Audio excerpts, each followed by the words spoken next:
Bukankah sebaiknya putusan itu dijalankan mulai Pilpres 2029? Ini menurut Om Begawan. Tapi ini settingan ya orang apa-apa. Ya ini tinggal Gibran aja ini nanti. Nah, putusan ini juga makin menyiratkan. Apakah benar keluarga presiden tidak campur tangan dalam hal ini? Kita bisa paham loh masyarakat. Capres-cawapres di bawah usia 40 tahun memang punya hak.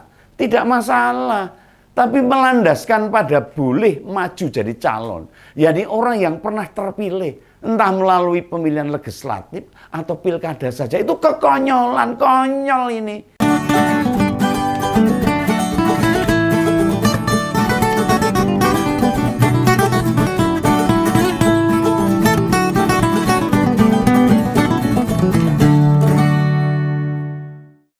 Halo, ketemu lagi dengan Om Begawan.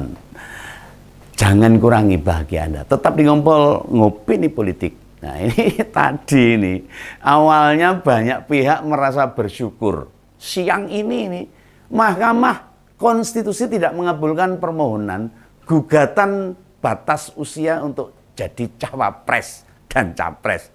Ya, jadi tadi MK itu menyidangkan 3 gugatan. 2 ditolak, namun 1 gugatan yang diajukan oleh mahasiswa UNS diterima ini. Ini konsekuensinya diterima gugatan yang ketiga ini membuka pintu lebar-lebar ini bagi Gibran untuk bisa dipasangkan sebagai cawapres Prabowo. Ini yang penting orang gegeran.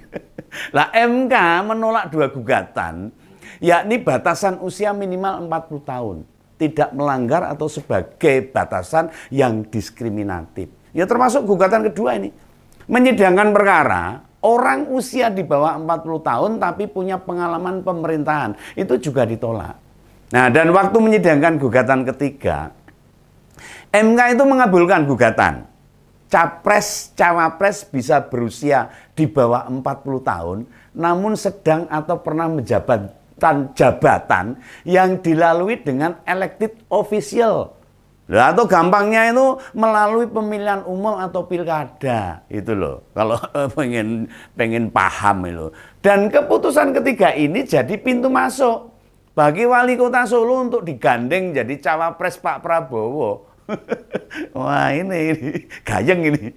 Dari ketiga putusan itu, 2 putusan pertama dan kedua ada 2 hakim MK yang melakukan dissenting opinion.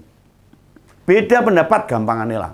Beda, yombo settingan yombo orang ngerti nih. Di putusan ketiga juga terdapat hakim yang punya keputusan berbeda pula.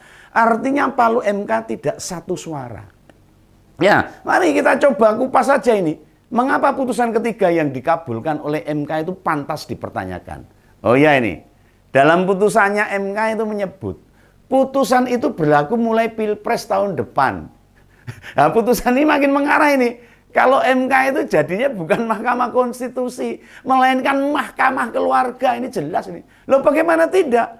Nah, Ketua Hakim MK adalah paman Gibran, orang yang disebut-sebut akan jadi cawapresnya Pak Prabowo. Nah, putusan ini sulit ditutup-tutupin, meloho, terbuka, atau dianggap tidak ada campur tangan pihak luar. Bukankah sebaiknya putusan itu dijalankan mulai Pilpres 2029? Ini menurut Om Begawan. Tapi ini settingan ya orang apa-apa. Ya ini tinggal Gibran aja ini nanti. Nah, putusan ini juga makin menyiratkan. Apakah benar keluarga presiden tidak campur tangan dalam hal ini? Kita bisa paham loh masyarakat. Capres-cawapres di bawah usia 40 tahun memang punya hak. Tidak masalah. Tapi melandaskan pada boleh maju jadi calon. Jadi orang yang pernah terpilih. Entah melalui pemilihan legislatif atau pilkada saja. Itu kekonyolan, konyol ini. Ngurusin negara yang gede ini, sakmi ini, gede ini. Kita tahu ini. Di pemilu itu menghasilkan wakil rakyat mulai DPRD Kabupaten Kota, Provinsi maupun DPR RI. Nah, demikian dengan kepala daerah di Kabupaten Kota, Gubernur. Nah ini yang dimaksud gimana ini? Masa mereka yang pernah jadi pejabat itu boleh jadi capres, cawapres? Nah, tidakkah hakim MK harusnya jeli? Lihat juga itu prestasi mereka dong. Prestasinya apa? Tolok ukurnya apa? Parameternya apa? Artinya rekam jejak mereka bagaimana? Misalnya pada Pilpres tahun depan ada wali kota atau bupati yang kemudian ikut kontestasi Pilpres.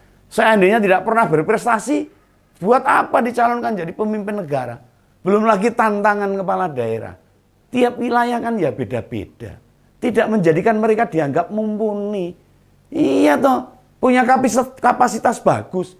Nah, jadi wali kota di Solo dengan wali kota di Surabaya atau Medan atau Bandung memangnya sama? Ya jelas tidak.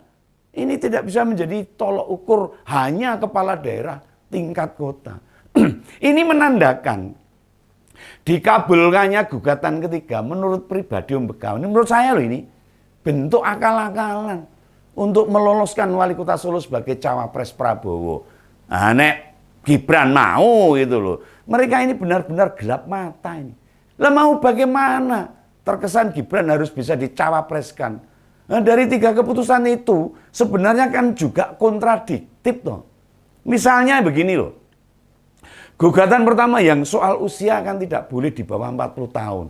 Alasan MK itu kewenangan pengambil keputusan tentang usia, bukan ranahnya MK. Lah soalnya kalau MK nekat memutuskan, tetap akan jadi polemik di usia seberapapun. Nah, dalam beberapa argumen penggugat, disebutkan di banyak negara ini, baik Eropa, Asia, dan benua lain, sudah banyak kepala pemerintahan dijabat oleh anak muda. Ini alasannya di luar negeri. Lah mestinya di Indonesia ini bisa meniru kebijakan itu katanya. Tapi ya butuh kita diskusikan dulu lebih lanjut tentang usia ini. Nah, gugatan kedua, usia di bawah 40 tahun namun punya pengalaman pemerintahan oleh MK, gugatan itu juga ditolak. Dengan pertimbangan, pengalaman pemerintah yang dimaksud penggugat tidak jelas. Pemerintahan opo itu nggak jelas katanya. Lah soalnya ada pejabat yang menduduki jabatan melalui pemilihan. Namun ada pejabat yang berdasarkan penunjukan, karier itu mesti. Lah apakah seorang wali kota yang dipilih tidak lebih layak dari seorang menteri yang ditunjuk? Mungkin gitu kira-kira maksudnya itu. Dan termasuk saat ini, waktu banyak masa jabatan kepala daerah habis, penjabat kepala daerah kan ditunjuk bukan dipilih. Nah, maksud MK ini, orang yang menjabat dari hasil ditunjuk tidak boleh atau tidak bisa ikut pilpres, baik sebagai capres maupun cawapres. Lah keputusan ini membuka lebar-lebar bagi Gibran Raka Buming Raka untuk digandeng oleh capres Koalisi Indonesia Maju. Ya tapi ingat kejadian Sabtu lalu loh Mas, waktu Rakernas Projo, Bapak jenengan aja nggak berkenan berada di ruang yang sama loh. Lalu waktu acara panen raya, ditanya wartawan menjawab sudah berbulan-bulan tidak ketemu sama Mas Gibran. Ya kita yakin aja, itu semacam warning. Ya tidak mungkin ayah dan anak yang kebetulan jadi pejabat tidak berkomunikasi. Pak Jokowi mungkin sudah susah menasihati panjenengan ini. Memberi gambaran atau malah memperingatkan. Jangan mudah tergoda dengan kekuasaan. Jangan silau dengan jabatan. Dan hari ini tadi, di Solo itu ada peresmian kantor DPC. Diresmikan oleh Bu Mega dengan virtual. Tapi jenengan tidak kelihatan loh di sana. Sampai selesai acara tidak kelihatan loh. Kami ini yang di luar membacanya. Pak Jokowi tidak memberi restu, tidak mengizinkan, tidak meridoi. Nah Gibran ikut pilpres tahun depan. Tapi jika Mas Gibran tidak mau mendengar, ya monggo saja. Orang apa-apa. Kami sebagai pendukung Pak Jokowi ya bakal gelo. Hanya gelo tok. Lalu mau melarang ya gak mungkin. Oh, itu karepe Gibran. Mau dilarang bapak ya. Nekat apa mana kita-kita ini. Oh pangkatnya apa itu. Tapi jangan lupa satu hal. Sebuah penyesalan itu akan hadir bila semua sudah berlalu. Di akhir. Monggo bila mau merespon tawaran Pak Prabowo. Dan usai penutupan pendaftaran capres-cawapres sudah tidak bisa ditarik kembali. Dan kami bukan para pendukung yang tidak realistis loh Pak. Loh Mas, Pak. Tidak realistis. Yang hanya bisa banyak bicara tok, mau ngomong tok. Kami akan bergerak, membongkar dan menyadarkan pemilih. Siapa capres dan cawapres yang tahun depan lebih pantas dipilih. Ingat itu, untuk memimpin Indonesia agar lebih maju. Salam ngompol, salam begawan. Jangan kurangi bahagia Anda. Sampai jumpa. Thank you.